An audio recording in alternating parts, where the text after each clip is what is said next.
সংবাদলৈ স্বাগতম ষ্টুডিঅত মই পাপৰি আৰু প্ৰথমটো খবৰ ৰাজ্যত হাজাৰৰ ঘৰৰ দিশে অতিক্ৰম কৰিছে কৰোনা আক্ৰান্তৰ সংখ্যাই শেহতীয়াকৈ পুনৰ 9 জন লোকৰ দেহত ধৰা পৰিছে কৰোনাৰ অৱস্থিতি হোজাইত 5 জন নগাঁও মৰিগাঁও কামৰূপ মহানগৰ আৰু যোৰহাটত এজনকৈ লোক কৰোনাত আক্ৰান্ত হৈছে ৰাজ্যত 783 জনলৈ বৃদ্ধি পালে কৰোনা আক্ৰান্তৰ সংখ্যাই বুধবাৰৰ দিনটোত কৰোনাত আক্ৰান্ত হৈছে 101 লোক ৰাজ্যত বৰ্তমান চিকিৎসাধীন হৈ আছে 689 গৰাকী কৰোনা আক্ৰান্ত বুধবাৰৰ দিনটোত আৰোগ্য লাভ কৰা 25 জন কৰোনা আক্ৰান্তক মুকলি কৰা হৈছে চিকিৎসালয়ৰ পৰা এমএমচিএইচৰ পৰা 22 জন এছএমচিএইচৰ পৰা 2 জন আৰু জেএমচিএইচৰ পৰা মুকলি কৰি দিয়া হৈছে এজন কৰোনা ৰোগীক ৰাজ্যত এই পৰ্যন্ত আৰোগ্য লাভ কৰা কৰোনা আক্ৰান্তৰ সংখ্যা বৃদ্ধি পাইছে 87 গৰাকীলৈ পুনৰ এবাৰ জনাইছো এই মুহূৰ্তৰ আপডেট ৰাজ্যৰ হাজাৰৰ ঘৰৰ দিশে অতিক্ৰম কৰিছে এতিয়া কৰোনা আক্ৰান্তৰ সংখ্যাই প্ৰায় প্ৰতিদিনে বৃদ্ধি পাবলৈ ধৰিছে শেহতীয়াকৈ পুনৰ 9 জন লোকৰ দেহত কৰোনাৰ অৱস্থিতি ধৰা পৰিছে হোজাইত 5 জন কৰোনাত আক্ৰান্ত হৈছে নগাঁও মৰিগাঁও কামৰূপ মহানগৰ আৰু যোৰহাটত এজনকৈ লোক কৰোনাত আক্ৰান্ত হৈছে ৰাজ্যত 783 জনলৈ বৃদ্ধি পাইছে কৰোনা আক্ৰান্তৰ সংখ্যাই বুধবাৰৰ দিনটোত কৰোনাত আক্ৰান্ত হৈছে 101 গৰাকী লোক ৰাজ্যত বৰ্তমান চিকিৎসাধীন হৈ আছে 689 গৰাকী কৰোনা আক্ৰান্ত বুধবাৰৰ দিনটোত আৰোগ্য লাভ কৰা 25 জন কৰোনা আক্ৰান্তক মুকলি কৰি দিয়া হৈছে চিকিৎসালয়ৰ পৰা এমএমচিএইচৰ পৰা 22 জন এছএমচিএইচৰ পৰা 2 জন আৰু জেএমচিএইচৰ পৰা মুকলি কৰি দিয়া হৈছে এজন কৰোনা ৰোগীক ৰাজ্যত এই পৰ্যন্ত আৰোগ্য লাভ কৰা কৰোনা আক্ৰান্তৰ সংখ্যা বৃদ্ধি পাইছে 87 গৰাকীলৈ ৰাজ্যত 25 জন কৰোনা আক্ৰান্তৰ আৰোগ্য লাভ 25 জন আৰোগ্য হৈছে চিকিৎসালয়ৰ পৰা মুকলি কৰি দিয়া হৈছে এমএমচিএইচৰ পৰা 22 জন কৰোনা আৰোগ্য ঘৰলৈ যাবলৈ দিয়া হৈছে এছএমচিএইচৰ পৰা 2 জন কৰোনা আৰোগ্যক মুকলি কৰি দিয়া হৈছে জেএমচিএইচৰ পৰা এজন কৰোনা আৰোগ্যক যাবলৈ দিয়া হৈছে ৰাজ্যত কৰোনা আৰোগ্য সংখ্যা 87 গৰাকীলৈ বৃদ্ধি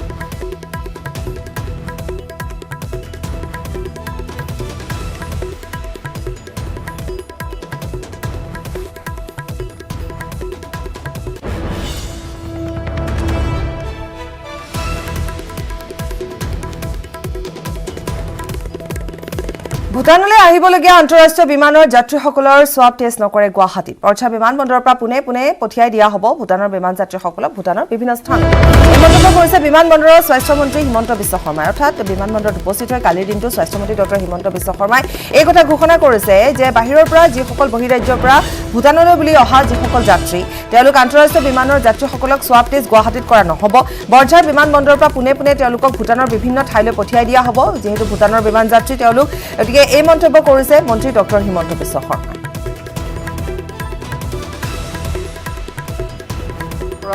ইণ্টাৰনেশ্যনেল ফ্লাইট ভূটানৰ ফ্লাইটখন আহিব কিন্তু তেওঁলোকে ইয়াত নামি পোনে ভূটানলৈকে গুচি যাব আমি তেওঁলোকক কোৱাৰেণ্টাইন বা সোৱাব আমি নলওঁ নেৰানেপেৰা বৰষুণৰ ফলত ডিমা হাছাও জিলাত ভয়ংকৰ ভূমিস্খলন লামডিং শিলচৰ সংযোগী ৰেলপথৰ ওপৰত খহি পৰিল পাহাৰৰ মাটি মাইবং আৰু মুফাৰ মাজত সংঘটিত ভূমিস্খলনৰ ফলত এতিয়া ৰেল সেৱা ব্যাহত হৈ পৰিছে যাৰ ফলত হাফলং আৰু লামডিঙত আবদ্ধ হৈ পৰিছে তিনিখনকৈ শ্ৰমিক এক্সপ্ৰেছ লামডিঙত আবদ্ধ হৈ পৰা দুখন শ্ৰমিক এক্সপ্ৰেছ ৰেলে বিপদ মাতিছে লামডিঙৰ ৰাইজৰ বাবে কিয়নো ৰেল ষ্টেচনত বহিৰাজ্যৰ পৰা অহা যাত্ৰীসকলৰ মাজত সামাজিক ব্যৱধান নাই ইপিনে প্লেটফৰ্মত মুক্তভাৱে বিচৰণ কৰি আছে যাত্ৰীসকলে আমি পুনৰ এবাৰ জনাইছো এই সন্দৰ্ভত যে নেৰানেপেৰা বৰষুণৰ ফলত ডিমা হাছাও জিলাত ভয়ংকৰ ভূমিস্খলনৰ ঘটনা সংঘটিত হৈছে সেয়া কালিৰ দিনটোতো ভূমিস্খলনৰ ঘটনা সংঘটিত হৈছিল যাৰ ফলত ৰেল চলাচল ব্যাহত হৈ পৰিছে লামডিং শিলচৰ সংযোগী ৰেলপথৰ ওপৰত পাহাৰৰ মাটি খহি পৰাৰ ফলত ৰেল চলাচল ব্যাহত হৈ পৰিছে মাইবং আৰু মুফাৰ মাজত সংঘটিত হৈছিল ভূমিস্খলনৰ ঘটনা আৰু যাৰ ফলত এতিয়া যাতায়াত ব্যাহত হৈ পৰিছে ৰেল সেৱা ব্যাহত হৈ পৰিছে হাফলং আৰু লামডিঙত এতিয়া তিনিখনকৈ শ্ৰমিক ৰেল বা শ্ৰমিক এক্সপ্ৰেছ আবদ্ধ হৈ আছে যেহেতু আমি কালিৰ দিনটোতো জনাইছিলোঁ যে তিনিখনকৈ শ্ৰমিক এক্সপ্ৰেছ আবদ্ধ হৈ আছে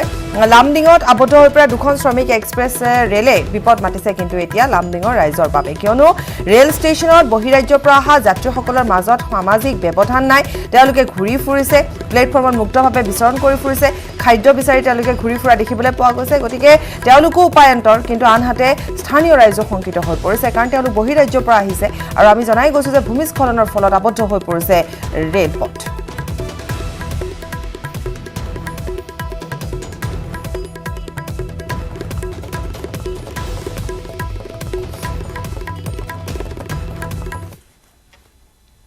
বাতৰি আৰম্ভণিতে জনাইছিলো যে ৰাজ্যত হাজাৰৰ ঘৰৰ দিশে অতিক্ৰম কৰিছে কৰোনা আক্ৰান্তৰ সংখ্যা শেহতীয়াকৈ 9 জন লোকৰ দেহত ধৰা পৰিছে অৱস্থিতি হোজাইত 5 জন নগাঁও মৰিগাঁও কামৰূপ মহানগৰ আৰু যোৰহাটত এজনকৈ লোক কৰোনাত আক্ৰান্ত হৈছে ৰাজ্যত 783 জনলৈ বৃদ্ধি পাইছে কৰোনা আক্ৰান্তৰ সংখ্যা বুধবাৰৰ দিনটোত কৰোনাত আক্ৰান্ত হৈছে 101 গৰাকী লোক ৰাজ্যত বৰ্তমান চিকিৎসাধীন হৈ আছে 689 গৰাকী কৰোনা আক্ৰান্ত বুধবাৰৰ দিনটোত আৰোগ্য লাভ কৰা 25 জন কৰোনা আক্ৰান্তক মুকলি কৰা হৈছে চিকিৎসালয়ৰ পৰা ইতিমধ্যে ঘৰলৈ যাবলৈ দিয়া হৈছে এমএমচিএইচৰ পৰা 22 জন এছএমচিএইচৰ পৰা 2 জন জেএমচিএইচৰ পৰা মুকলি কৰি দিয়া হৈছে এজন কৰোনা ৰোগীক আৰু আৰোগ্য লাভ কৰা কৰোনা আক্ৰান্তৰ সংখ্যা বৃদ্ধি পাইছে 87 গৰাকীলৈ কিন্তু আনহাতে কোভিড-19ত আক্ৰান্তৰ সংখ্যাও কিন্তু প্ৰতি মুহূৰ্তত বৃদ্ধি পাবলৈ ধৰিছে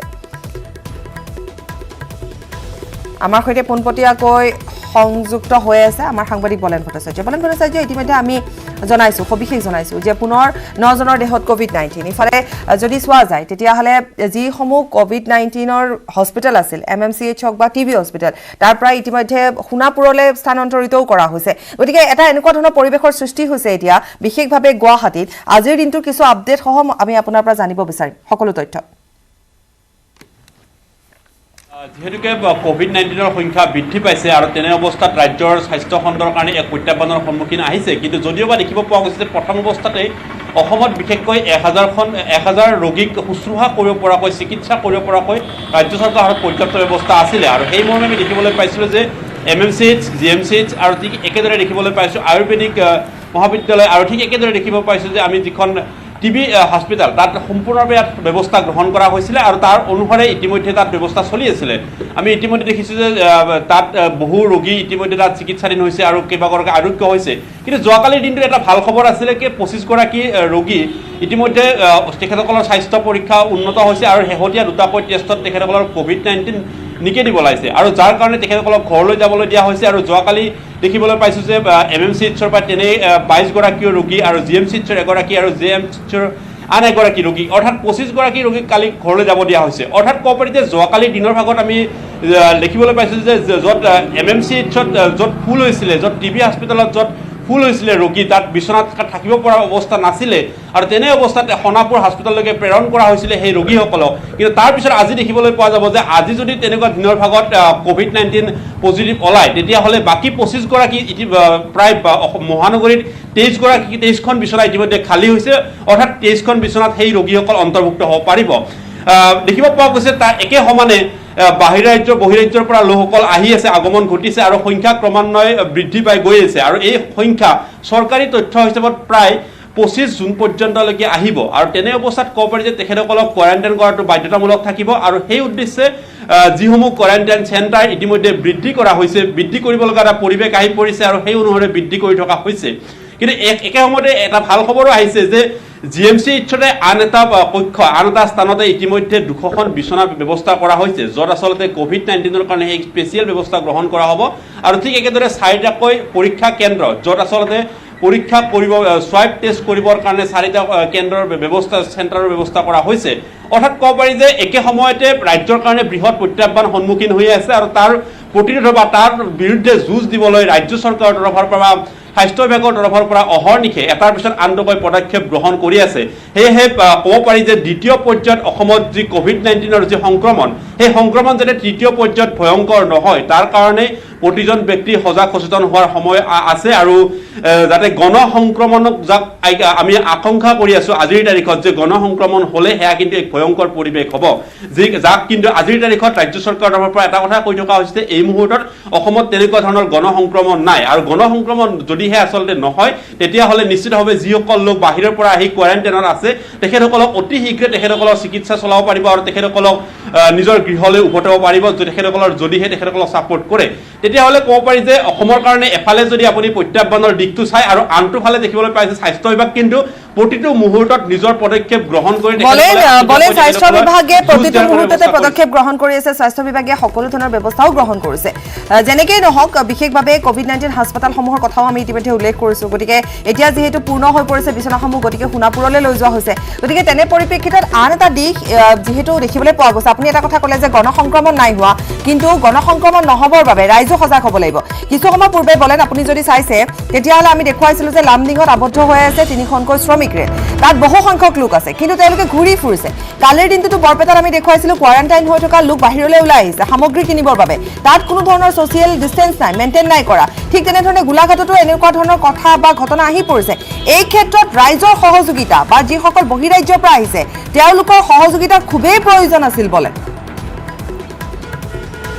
চাওক অসমলৈকে যিসকল লোক বহিৰাজ্যৰ পৰা আহিছে আমি প্ৰথমে চাব লাগিব সেয়া শ্ৰীৰামপুৰ আৰু বক্সিহাটৰ গেটেৰে সেইসকল লোক আহিছে কিন্তু তেনে অৱস্থাত ইতিমধ্যে স্বাস্থ্যমন্ত্ৰী হিমন্ত বিশ্ব শৰ্মাই এটা কথা উল্লেখ কৰিছে যে অকল বক্সিহাট বা শ্ৰীৰামপুৰ দুখন গেটেৰে অসমলৈ মানুহ অহাৰ কাৰণেই শেষ নহয় তাৰ ওপৰত 2-4খন স্থান আছে যিসমূহৰ জৰিয়তে লোকসকল আহিব পাৰে অসমলৈ তেনে অৱস্থাত আচলতে ৰাইজৰ প্ৰতিগৰাকী জনতাৰ আচলতে নিজৰ দায়িত্ব যে তেখেতসকলৰ চুবুৰীত যিহেতুকে ৰাজ্যখনত 2500 ৰাজহ গাঁও সেই ৰাজহ গাঁওসমূহত সেই 25,000 ৰাজহ গাঁৱত যদি অচিনাকি তেনেকুৱা লোক যদি প্ৰৱেশ কৰে বা তেওঁলোক যদি কোনোবা দূৰণিবতীয়া স্থানৰ পৰা আহিছে তেতিয়াহ'লে সেই অঞ্চলৰ স্থানীয় লোকজনে অৱগত কৰাটো গুৰুত্বপূৰ্ণ তাত বাহিৰে কোনো এগৰাকী প্ৰশাসনৰ লোক তেনেকুৱা চৰ চাপৰি অঞ্চললৈ বা গাঁও পৰ্যায়ৰ প্ৰতিটো মুহূৰ্তত প্ৰতিগৰাকী ব্যক্তিৰ পিছত প্ৰশাসনৰ লোক লাগি থকাটো কেতিয়াও সম্ভৱ হ'ব নোৱাৰে এই ক্ষেত্ৰত প্ৰতিজন জনসাধাৰণ যদি সজাগ হয় জনসাধাৰণে যদি তেনেকুৱা ধৰণৰ ব্যক্তি সন্মুখত পৰে তেতিয়াহ'লে জনসাধাৰণে যদি অৱগত কৰে তেতিয়াহে আচলতে এই সমগ্ৰ প্ৰক্ৰিয়াটোৰ যি চেইনডাল সেই চেইনডাল ছিঙিব পাৰিব আৰু সঁচাকৈ তেতিয়াহে অসম প্ৰক্ৰিয়াতে ছাকচেছ হ'ব পাৰিব কিন্তু আজিৰ তাৰিখত সেই কথা যিহেতুকে আমাৰ হাতত সময়ে সময়ে সেইসমূহ দৃশ্য আমি ইয়াৰ পূৰ্বে দেখুৱাইছোঁ যে ফাঁচী বজাৰতো তেনেকুৱা দৃশ্য আপুনি যি ধৰণৰ লামডিঙৰ কথা উল্লেখ কৰিছে বহিৰাজ্যৰ পৰা অহা যিসকল শ্ৰমিকৰ কথা উল্লেখ কৰিছে ঠিক একেদৰে ফাঁচী বজাৰতো আমি 2-4 দিন বা তাৰ আগতে আমি দেখুৱাইছোঁ যে প্ৰথম পৰ্যায়ৰ লকডাউনৰ সময়তো ফাঁচী বজাৰত আচলতে প্ৰশাসনক ভেঙুচালি কৰা হৈছিলে তাত আচলতে জনসাধাৰণ সম্পূৰ্ণভাৱে স্বতঃস্ফূৰ্তভাৱে ওলাই আহিছিলে আৰু তাৰ পিছৰ কিন্তু পৰিৱেশ আজিৰ তাৰিখত যদি আপুনি চায় তেতিয়াহ'লে দেখিব পোৱা গৈছে যে সেই ফাঁচী বজাৰতে কিন্তু COVID-19 ধৰা পৰিছিলে আৰু তাৰ এক যি চেইনডাল সেই চেইনডালৰ মূল উৎস কিন্তু আজিৰ তাৰিখতো উলিয়াব নোৱাৰিলে অৰ্থাৎ ক'ব পাৰি যে সাৱধান প্ৰতিগৰাকী ব্যক্তি নিজেই নহ'লে তেতিয়াও চৰকাৰে তাক মানসিকভাৱে তাক প্ৰস্তুত কৰিব নোৱাৰে ব্যক্তিসকলে নিজৰ মানসিকতা সলনি কৰিব লাগিব আৰু মানসিকভাৱে তেখেতসকলে এই চেইনডাল ছিঙাৰ বিৰুদ্ধে তেখেতসকলে যুঁজ দিব লাগিব হয় হয় বলেনে আপোনাক ধন্যবাদ জনাইছোঁ আমি এই মুহূৰ্তত যি আজিৰ দিনটোৰ যিখিনি আপডেট ইতিমধ্যে বলেনে আমাক ক'লে আৰু লগতে আমি সমান্তৰালভাৱে জনাই গৈছোঁ যে বিশেষভাৱে যিসমূহ বিচনা পূৰ্ণ হৈছে গতিকে তেওঁলোকক ৰোগীক COVID-19 আক্ৰান্ত ৰোগীসকলক সোণাপুৰ চিকিৎসালয়ত ইতিমধ্যে ভৰ্তি কৰাই দিয়া হৈছে নতুনকৈ গতিকে এইখিনি আছিলে আপডেট আজিৰ দিনটোৰ বলেন আপোনাক ধন্যবাদ জনাইছোঁ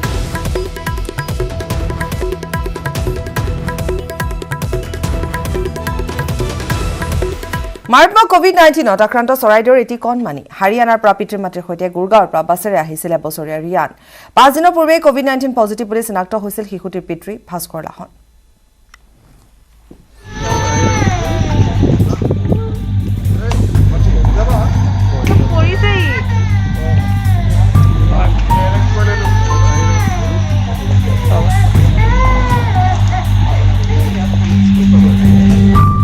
বহিৰাজ্যৰ পৰা ককাকাইতাকৰ ওচৰলৈ উভতি আহি জীৱনৰ অগ্নি পৰীক্ষাৰ সন্মুখীন হৈছে এবছৰীয়া ৰিয়ান কণমানি ৰিয়ানৰ আশু আৰোগ্য কামনা কৰি ছ'চিয়েল মিডিয়াত বিভিন্নজনে জনাইছে প্ৰাৰ্থনা এই কণমানিটিৰ দেহত ধৰা পৰিছে COVID-19 ভাইৰাছ শিশুটিৰ পিতৃ ভাস্কৰ লাহনে পত্নী আৰু পুত্ৰৰ সৈতে হাৰিয়ানাৰ গুৰগাঁৱৰ পৰা বাছেৰে আহি অসমৰ চৰাইদেউৰ সোণাৰীৰ বাঁহবাৰী গাঁৱৰ নিজা বাসগৃহলৈ ঘূৰি আহিছিল হেঁপাহেৰে 5 দিনৰ পূৰ্বে COVID-19 পজিটিভ বুলি চিনাক্ত হোৱা ভাস্কৰ লাহনক চৰাইদেউ জিলা প্ৰশাসনে সোণাৰীৰ পৰা উন্নত চিকিৎসাৰ বাবে ডিব্ৰুগড়লৈ প্ৰেৰণ কৰাৰ পিছতেই এইবাৰ COVID-19 পজিটিভ পোৱা গ'ল কণমানি ৰিয়ানৰ গাতো চৰাইদেউ জিলা প্ৰশাসনৰ তৎপৰতাত মঙলবাৰে নিশাই মাতৃপুত্ৰক উন্নত চিকিৎসাৰ বাবে ডিব্ৰুগড়লৈ 108 এম্বুলেন্স সেৱাৰে প্ৰেৰণ কৰা হয় এই দুৰ্ভাগ্যজনক ঘটনা পোহৰলৈ অহাৰ পিছতেই ছ'চিয়েল মিডিয়াত অজস্ৰজনে এই তিনিজনীয়া পৰিয়ালটোৰ আৰোগ্যৰ বাবে অদৃশ্যজনৰ ওচৰত প্ৰাৰ্থনা জনাইছে সোণাৰীৰ পৰা Han Zheng Konwar news 18 north east নাম মাজুলী এগৰাকী যুৱক সংগীতে নিচা পেছা যুৱকজনৰ পিছে লকডাউনে হলাই পেলালে মাজুলীৰ জীৱনৰ গতিপথ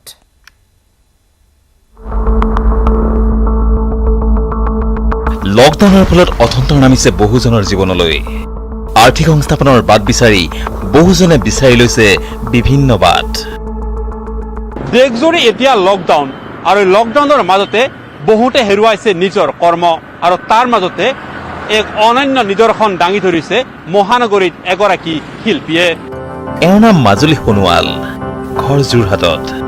পেচা আৰু নিচাত এগৰাকী সংগীত শিল্পী। মাজুলী সোণোৱালৰ কথা আৰু সুৰত কণ্ঠ দিছে শিল্পী জুবিন, দীক্ষুকে ধৰি বহু শিল্পীয়ে। পিছে লকডাউনৰ ফলত মাজুলীৰ দৰে এনে বহু শিল্পীৰ জীৱনলৈ নামি আহিছে অন্ধকাৰ। জীৱিকাৰ তাৰণাত এইবাৰ সংগীত চৰ্চা এৰি মাজুলী আৰম্ভ কৰিছে জীৱিকাৰ নতুন পন্থা। দ্বিতীয় পৰ্যায়ৰ লকডাউনৰ পিছৰে পৰা মহানগৰীৰ নবীন নগৰত মাজুলী আৰম্ভ কৰিছে মাংস বিক্ৰী। বহুত আশা কৰি থাকোঁ আৰু এইটোৰ পৰা আমি চলোঁ, যিহেতু বছৰটো চলোঁ। বিহুৰ লগত যিহেতু আমি জড়িত, বাহিৰৰ প্ৰগ্ৰামবোৰতো যাওঁ। এইবাৰ সকলোবোৰ আমাৰ শেষ হৈ গৈছে, মানে একো ক'তো গেডাৰিং যিহেতু নিষিদ্ধই, সেইকাৰণে আমি প্ৰগ্ৰাম চগ্ৰাম কৰিব পৰা নাই। তাৰ বাবে আমাৰ কিছুমান আৰ্থিকভাৱে অকণমান সমস্যাত ভুগিলোঁ। বিকল্প স্বৰূপে মই এই ৰাস্তাটো অৱলম্বন কৰিলোঁ। ভাবিলোঁ হাত সাৱটি যদি ৰুমতে সোমাই থাকোঁ তেতিয়াতো নহ'ব, গাঁঠি ধনটো অলৰেডি শেষ হৈছে। তো সেই ব্ৰইলাৰ কটাৰ সেইটো আৰম্ভ কৰি দিলোঁ। দুৰ্দশা আৰু প্ৰত্যাহ্বানৰ মাজতে মাজুলীয়ে নিউজ 18ৰ কেমেৰাৰ সন্মুখত গালে নিজৰ কথা আৰু সুৰ দিয়া এফাকি বিহু। কাৰ নামত ভোগৰ বিহু ভোগালী পাৰ কৰিলোঁ, বিহু বুলি মানুহজনীক একো দিব নাপালোঁ। নাচনী ঐ নাচনী ঐ এতিয়া লাগিছে ভয়, কৰোণাৰ বাবে বহাগীও যেন এলাগি নহয়। মাজুলীয়ে লোৱা পন্থা আৰু আদৰ্শ আন 10জনৰ বাবেও প্ৰেৰণাদায়ক হৈ ৰওক। কেমেৰা পাৰ্চন মনোজৰ সৈতে Bolen Bhattacharya, news 18 Assam north east. দুৰ্ভাগ্যই লগ এৰা নাই বন্তি শইকীয়াক। নিজৰ চিকিৎসাৰ বাবে গৈ ইটোৰ পাছত সিটো দুৰ্যোগৰ সন্মুখীন হৈছে মহিলাগৰাকী। কোভিড-19ত আক্ৰান্ত হ'ল দ্বিতীয়বাৰ। চিকিৎসাৰ বাবে গৈ মৃত্যু হৈছিল স্বামীৰ। দুৰ্ভাগ্যই লগ এৰা নাই বন্তি শইকীয়াক। নিজৰ চিকিৎসাৰ বাবে গৈ ইটোৰ পিছত সিটো দুৰ্যোগৰ সন্মুখীন হৈছে মহিলাগৰাকী। কোভিড-19ত আক্ৰান্ত হ'ল দ্বিতীয়বাৰৰ বাবে। চিকিৎসাৰ বাবে 10 মাৰ্চত দিল্লীলৈ গৈছিল বোকাখাটৰ মহিলাগৰাকী। স্বামী অজিত শইকীয়াৰ মৃত্যু হৈছিল কোভিড-19ত আক্ৰান্ত হৈ দিল্লীতেই। শইকীয়া দম্পতীসহ কোভিড-19ত আক্ৰান্ত হৈছিল কংকনজ্যোতি বৰা নামৰ যুৱকজনো। বন্তি শইকীয়া আৰু সহযোগী কংকনজ্যোতি বৰাক 22 মেত এখন ইনোভা গাড়ীৰে চৰকাৰী উদ্যোগত অনা হৈছিল বোকাখাটলৈ। দিল্লীৰ পৰা অহাৰ পিছতে কোৱাৰেণ্টাইনত ৰখা হৈছিল কহৰাৰ প্ৰশান্তি লজত। কোৱাৰেণ্টাইনত থকা বন্তি শইকীয়াক ইতিমধ্যেই JMCHলৈ প্ৰেৰণ কৰা হয়। উল্লেখযোগ্য যে স্বাস্থ্য বিভাগৰ তথ্য অনুসৰি কোভিড-19ত প্ৰথম আক্ৰান্ত ব্যক্তিৰ নিগেটিভ হোৱাৰ পিছত পুনৰ আক্ৰান্ত হোৱাৰ হয়তো দেশৰ ভিতৰত বন্তি শইকীয়াই প্ৰথম। উল্লেখযোগ্য যে কৰোনা ভাইৰাছৰ উৎপত্তিস্থল ইউহানতো সংঘটিত হৈছিল এনে ঘটনা। কোভিড-19ত আক্ৰান্ত হৈ আৰোগ্য লাভ কৰা ব্যক্তি পুনৰ আক্ৰান্ত হৈছিল কোভিড-19ত। আৰু বন্তি শইকীয়াৰ ক্ষেত্ৰতো ঘটিল একেই ঘটনা। বন্তি শইকীয়াৰ স্বাস্থ্য বৰ্তমান সুস্থ হৈ আছে, তেওঁ একো তেনেকুৱা প্ৰব্লেম নাই। তথাপিও যিহেতু তেওঁ এগৰাকী কেঞ্চাৰ ৰোগী হয়, তো সেইকাৰণে আমি তেওঁক যোৰহাট মেডিকেল কলেজত চিফ্ট কৰিম। বোকাখাটৰ পৰা প্ৰদ্যুৎ মহন্তৰ report, news 18 Assam north east.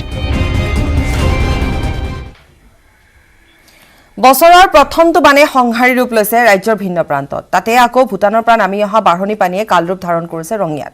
31 নং ৰাষ্ট্ৰীয় ঘাইপথৰ পৰা তাৰাকুচি হৈ বালি সত্ৰলৈ যোৱা মূল পথটো বানৰ কবলত পৰাত যাতায়াতৰ সমস্যাত ভুগিবলগীয়া হৈছে অৰ্ধ শতাধিক গাঁৱৰ ৰাইজে। বানত বুৰ গৈছে বহুকেইটা বাসগৃহ।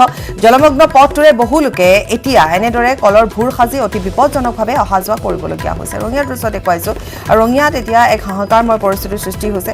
পথৰ ওপৰেদি পানী বাগৰিছে, যাৰ ফলত যাতায়াত ব্যাহত হৈ পৰিছে। কলৰ ভূৰ সাজিবলগীয়া হৈছে। ভূটানৰ পৰা অহা হলে এনেধৰণে ব্যাহত কৰি তুলিছে জীৱন। ওদালগুৰিৰ ভাৰত ভূটান সীমান্তৰ এয়া দৃশ্য আমি দেখুৱাই গৈছো। এয়া ৰঙিয়াৰ দৃশ্য।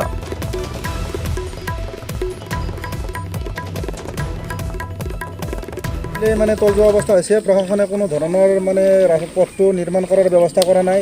যোৱা বছৰ কিছু অংশ কৰিলে, এইবাৰ কৰিব লাগিছিল, কিন্তু 3-4বাৰ জোখ মাখ কৰিলে কি এই ৰাস্তাটো কাম কৰা নাই।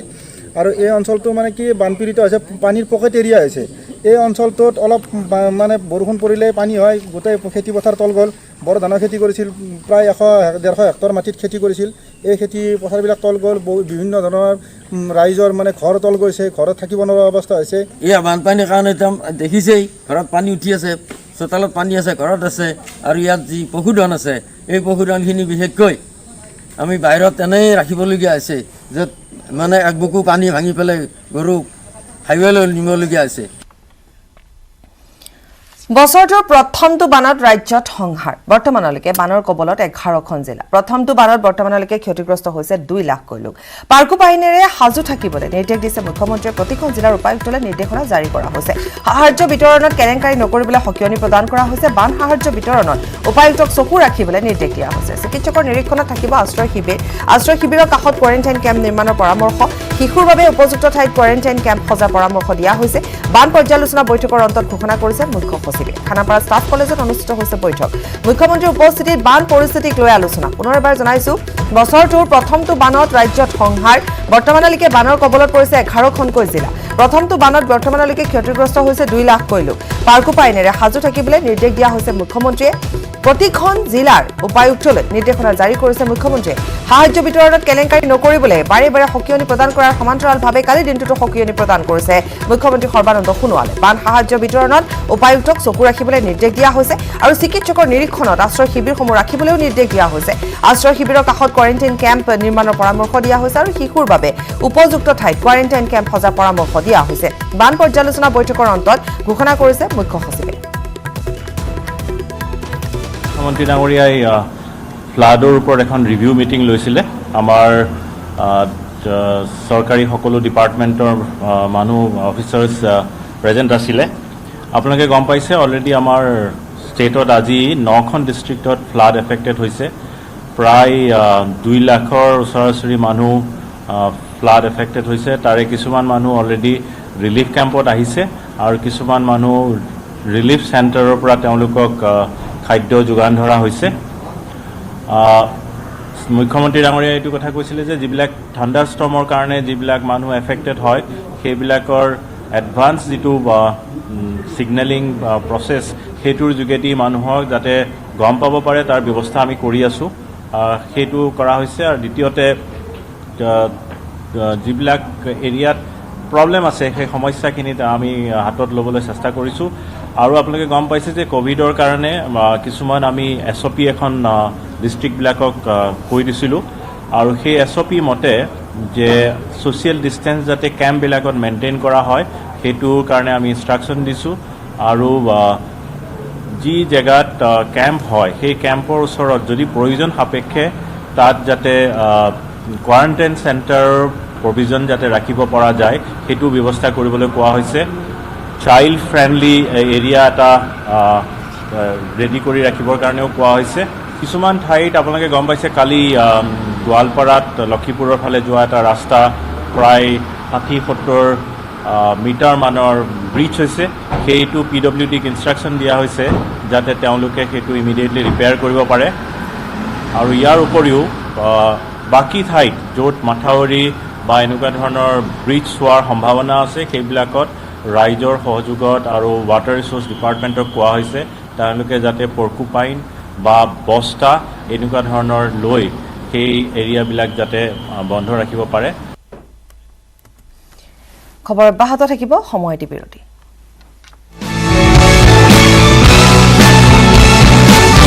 পাছত মুখলধাৰ বৰষুণৰ ফলত নামনি জলবিদ্যুৎ প্ৰকল্পত ভূমিস্খলনৰ ঘটনা সংঘটিত হৈছে। খহি পৰিল নামনি সোৱণশিৰি জলবিদ্যুৎ প্ৰকল্পৰ গাৰ্ডৱাল।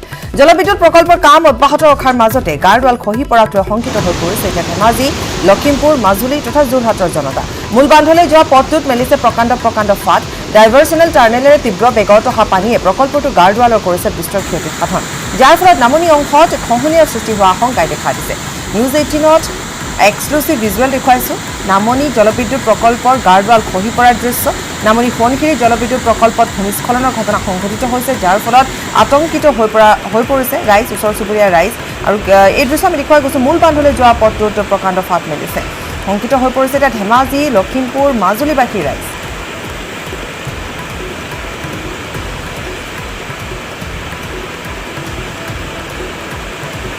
নামনি জলবিদ্যুৎ প্ৰকল্পৰ গাৰ্ডৱাল খহি পৰিছে যাৰ ফলত এতিয়া আতংকিত হৈ পৰিছে কাৰণ প্ৰকাণ্ড ফাট মূল পথটোলৈ যোৱাৰ ঠাইত প্ৰকাণ্ড ফাট মেলিছে যাৰ ফলত শংকিত হৈ পৰিছে মাজুলীবাসীৰ ৰাইজ লগতে ধেমাজিবাসীৰ ৰাইজ নামনি সোণখিৰি জলবিদ্যুৎ প্ৰকল্পত ভূমিস্খলনৰ ঘটনা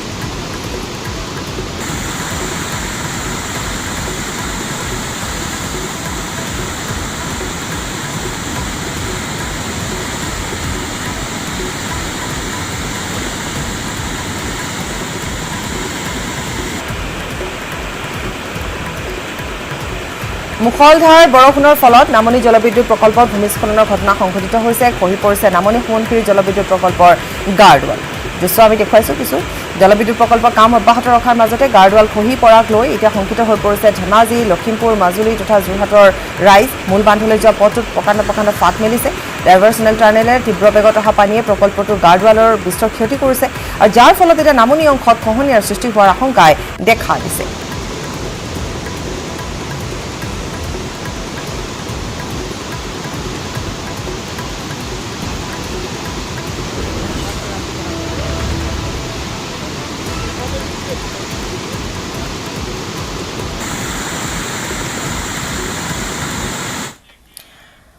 অপৰিৱৰ্তিত হৈ আছে পশ্চিম নলবাৰী বান পৰিস্থিতি চাৰিওফালে সাগৰ সদৃশ পৰিৱেশ ঘৰৰ বাহিৰে ভিতৰে সকলোতে পানী ফলত হাহাকাৰ পৰিস্থিতিৰ সৃষ্টি হৈছে এতিয়া বানাক্ৰান্ত ৰাইজৰ ঘৰবাৰী এৰি সকলো ঢাপলি মেলিছে নিৰাপদ স্থানলৈ নলবাৰীৰ দৃশ্য আমি দেখুৱাইছিলোঁ কালিৰ দিনটোতো নলবাৰী পশ্চিম নলবাৰীতো এক ভয়ংকৰ দৃশ্য আমি দেখুৱাই গৈছিলোঁ কেনেধৰণে ৰাইজৰ ঘৰৰ ভিতৰে বাহিৰে কেৱল পানী পশুধনক লৈ বেপাঙত পৰিছে আৰু লগতে সা সামগ্ৰী নষ্ট হৈছে আৰু ঠিক তেনেধৰণে দেখিবলৈ পোৱা গৈছিলে যে নলবাৰীৰ কাৰাগাৰতো পানী আৰু এয়া কণকণ ছাত্ৰ ছাত্ৰীসকলৰ কিতাপ পত্ৰ এতিয়া পানীত বুৰ গৈছে ডুব গৈছে এক হাহাকাৰ পৰিস্থিতিৰ সৃষ্টি হৈছে আৰু ঘৰবাৰী এৰি নিৰাপদ স্থানলৈ ঢাপলি মেলিবলগীয়া হৈছে এতিয়া বানাক্ৰান্ত আশ্ৰয় শিবিৰলৈ ঢাপলি মেলিছে কিন্তু এতিয়াও আজিৰ দিনটোতো পশ্চিম নলবাৰী বান পৰিস্থিতি অপৰিৱৰ্তিত হৈ আছে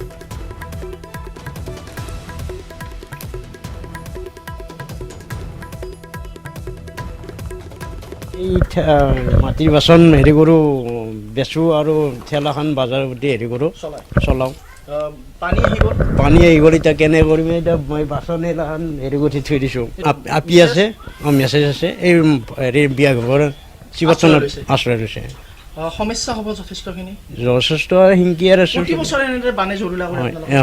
পৰে মেঘালয়ৰ ভিন্ন প্ৰান্ততো বান আৰু ভূমিস্খলনেৰে চলাইছে সংহাৰ বিশেষকৈ জয়ন্তীয়া পাহাৰ জিলাত ভূমিস্খলনে লৈছে ভয়ংকৰ ৰূপ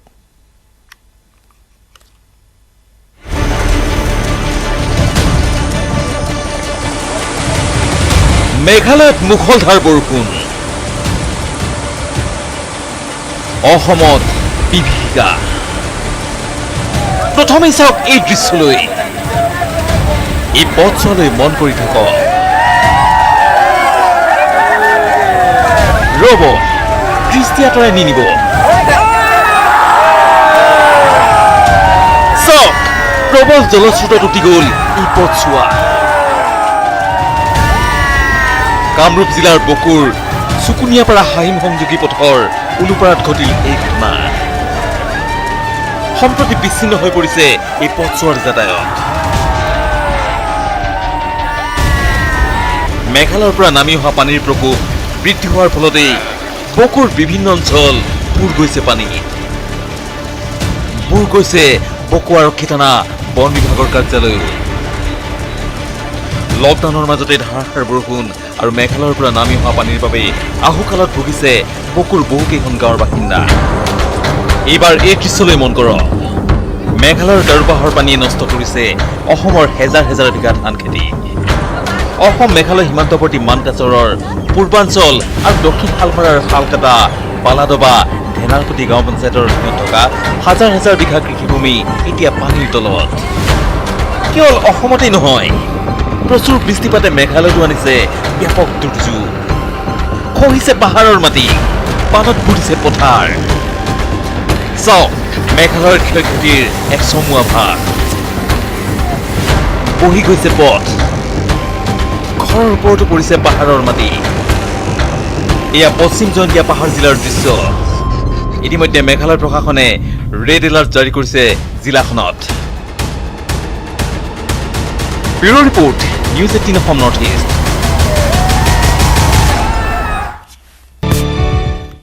ৰাজ্যৰ থলুৱা উদ্যোগীলৈ আশাৰ বতৰা কঢ়িয়াই আনিছে ধেমাজিৰ 5জন যুৱকে। লকডাউনৰ মাজতে ধেমাজিত গঢ় লৈ উঠিল LED বাল্ব প্ৰস্তুত কৰা উদ্যোগ।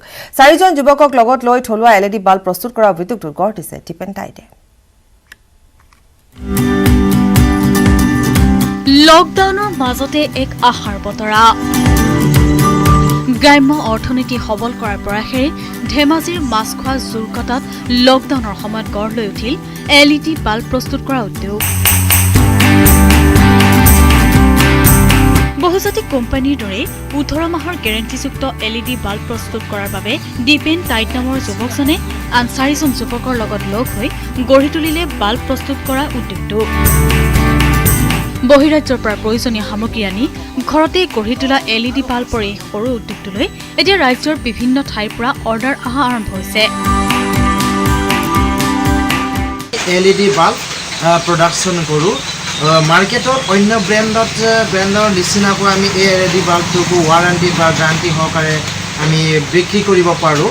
18 মাহ গেৰাণ্টিযুক্ত বাল্বটোক প্ৰডাকশ্যন কৰিবলৈ আমি ৰ' মেটেৰিয়েলছবিলাক বাহিৰৰ পৰা আনিব লগা হয়।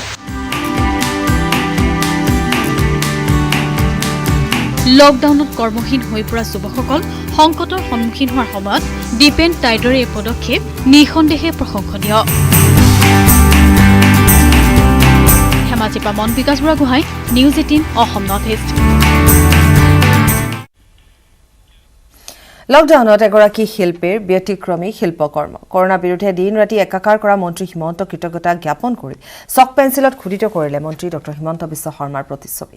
মন্ত্ৰী হিমন্তৰ লগতে আঁকিলে শংকৰ গুৰুজনা কবিগুৰুৰ প্ৰতিচ্ছবিও। লকডাউনৰ সময়ছোৱাত এগৰাকী নীৰৱ শিল্পী তথা টেট শিক্ষক ৰঞ্জন শইকীয়াৰ ব্যতিক্ৰমী শিল্পকৰ্ম। লকডাউনৰ বাবে গৃহতে আবদ্ধ থকা বলুকা শিল্পী তথা টেট শিক্ষক ৰঞ্জন শইকীয়াৰ নিৰ্লগ শিল্পকৰ্মই সকলোকে মোহিত কৰিব। শিল্পীজনে এইবাৰ চক পেঞ্চিলত খোদিত কৰিলে কৰোনা যোদ্ধা মন্ত্ৰী হিমন্ত বিশ্ব শৰ্মাৰ প্ৰতিচ্ছবি। কৰোনা মহামাৰীৰ বিৰুদ্ধে দিন ৰাতি একাকাৰ কৰি ইমূৰৰ পৰা সিমূৰলৈ ঘূৰি ফুৰা ৰাইজৰ সেৱা কৰা মন্ত্ৰী হিমন্ত বিশ্ব শৰ্মাক কৃতজ্ঞতা জনাই শিল্পী ৰঞ্জনে চক পেঞ্চিলত মন্ত্ৰী হিমন্তৰ প্ৰতিচ্ছবি খোদিত কৰিলে। চক পেঞ্চিলত আজি প্ৰায় 2013-14 চনৰ পৰাই মই কাম কৰি আছোঁ, চকমাটিৰ ভাস্কৰ্য তৈয়াৰ কৰি আহিছোঁ। তাৰে ভিতৰত এতিয়া বৰ্তমান মোৰ প্ৰায় 150 মান মজুত আছে, মই মানে এক্সিবিশ্যন কৰিব পৰাকৈ। শেহতীয়াকৈ মাননীয় স্বাস্থ্যমন্ত্ৰীগৰাকীৰ এটা ভাস্কৰ্য নিৰ্মাণ কৰিছিলোঁ। আচলতে তেখেতক শ্ৰদ্ধা জনাবৰ কাৰণে ভাৰতৰ আৰু অসমৰ বিশিষ্ট যিসকল ব্যক্তি আছে, নমস্য যিসকল ব্যক্তি আছে, তেওঁলোকৰো মই ইয়াত ভাস্কৰ্য খোদিত কৰিছোঁ। কেৱল ইমানেই নহয়, লকডাউনৰ প্ৰতীকী তলাচাবিও এডাল চক পেঞ্চিলতে খোদিত কৰিলে শিল্পীগৰাকীয়ে। ইয়াৰ উপৰি তেওঁ চক পেঞ্চিলতে খোদিত কৰিলে মহাপুৰুষ শংকৰদেৱ, কবিগুৰু ৰবীন্দ্ৰনাথ ঠাকুৰ আদিকে ধৰি বহু মহান ব্যক্তিৰ প্ৰতিচ্ছবি। ঢেকীয়াজুলিৰ পৰা Haren Bhumij, news 18 Assam north east. ৰঙিয়াৰ দহৰাত জঘন্য ঘটনা সংঘটিত হৈছে। কোৱাৰেণ্টাইনৰ পৰা উভতাই পঠিওৱা লোকক আক্ৰমণ কৰা হৈছে। ঘৰলৈ গৈ থকা সময়ত নিশা আক্ৰমণ কৰে ৰঙিয়াৰ পিতাম্বৰ হাট বজালিৰ দিল মহম্মদ আলী। দহৰা গাঁৱৰ কাশ্যপ কলিতাৰ নেতৃত্বত এটা দলে উপৰ্যুপৰি প্ৰহাৰ কৰাৰ অভিযোগ উত্থাপিত হৈছে। গুৰুতৰভাৱে আহত হৈছে দিল মহম্মদ। ইমানতে ক্ষান্ত নাথাকি লোকজনৰ লগত থকা টকা পইচা সকলো কাঢ়ি নিয়ে আক্ৰমণকাৰী দলটোৱে। ইপিনে টহলদাৰী আৰক্ষীৰ উমান পাই পলায়ন কৰে আক্ৰমণকাৰী দলটোৱে। আৰক্ষীয়ে চিকিৎসাৰ ব্যৱস্থা কৰিছে আহত লোকজনক। উল্লেখযোগ্য যে উত্তৰ প্ৰদেশৰ পৰা অহা দিল মহম্মদক গুৱাহাটী IIT কোৱাৰেণ্টাইন কেন্দ্ৰত 3 দিন ৰখা হৈছিল। 3 দিন পিছত গুৱাহাটীৰ IIT কোৱাৰেণ্টাইন চেণ্টাৰৰ পৰা ঘৰলৈ উভতাই পঠিওৱা হৈছিল লোকজনক। আৰু লগতে নিজৰ ঘৰত 9 দিন হোম কোৱাৰেণ্টাইনত থাকিবলৈ নিৰ্দেশ দি ৰঙিয়া হাইৱে চকত গাড়ীৰ পৰা নমাই দিছিল প্ৰশাসনৰ দলে।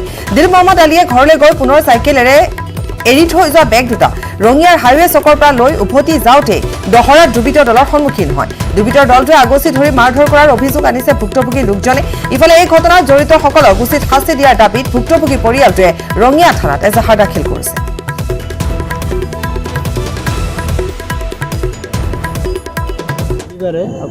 উত্তৰ প্ৰদেশৰ পৰা গুৱাহাটী IITত থকা কোৱাৰেণ্টাইন চেণ্টাৰত মানে আছিলে। যোৱাকালি সন্ধিয়াৰ ভাগত মানে তেওঁৰ মানে তাৰ পৰা মুকলি কৰি দি ৰঙিয়া হাউচকত প্ৰশাসনৰ ফালৰ পৰা এখন গাড়ীৰে থৈ গ'ল।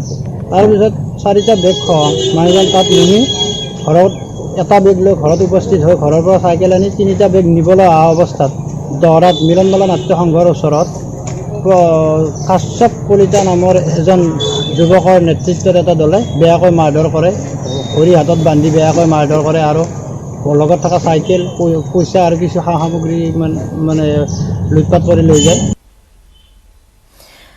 ৰাজ্যত হাজাৰৰ ঘৰ দিশে অতিক্ৰম কৰিছে কৰোনা আক্ৰান্তৰ সংখ্যাই। শেহতীয়াকৈ পুনৰ 9জন লোকৰ দেহত ধৰা পৰিছে কৰোনাৰ অৱস্থিতি। হোজাইত 5জন, নগাঁও, মৰিগাঁও, কামৰূপ মহানগৰ আৰু যোৰহাটত এজনকৈ লোক কৰোনাত আক্ৰান্ত হৈছে। ৰাজ্যত এতিয়া 783লৈ বৃদ্ধি হ'ল কৰোনা আক্ৰান্তৰ সংখ্যা। বুধবাৰৰ দিনটোত কৰোনাত আক্ৰান্ত হৈছে 101গৰাকী লোক। ৰাজ্যত বৰ্তমান চিকিৎসাধীন হৈ আছে 689গৰাকী কৰোনা আক্ৰান্ত। বুধবাৰৰ দিনটোত আৰোগ্য লাভ কৰা 25জন কৰোনা আক্ৰান্তক মুকলি কৰা হৈছে চিকিৎসালয়ৰ পৰা। MMCHৰ পৰা 22জন, SMCHৰ পৰা 2জন, JMCHৰ পৰা মুকলি কৰি দিয়া হৈছে এজন কৰোনা ৰোগীক। ৰাজ্যত এই পৰ্যন্ত আৰোগ্য লাভ কৰা কৰোনা আক্ৰান্তৰ সংখ্যা বৃদ্ধি পাইছে 87গৰাকী।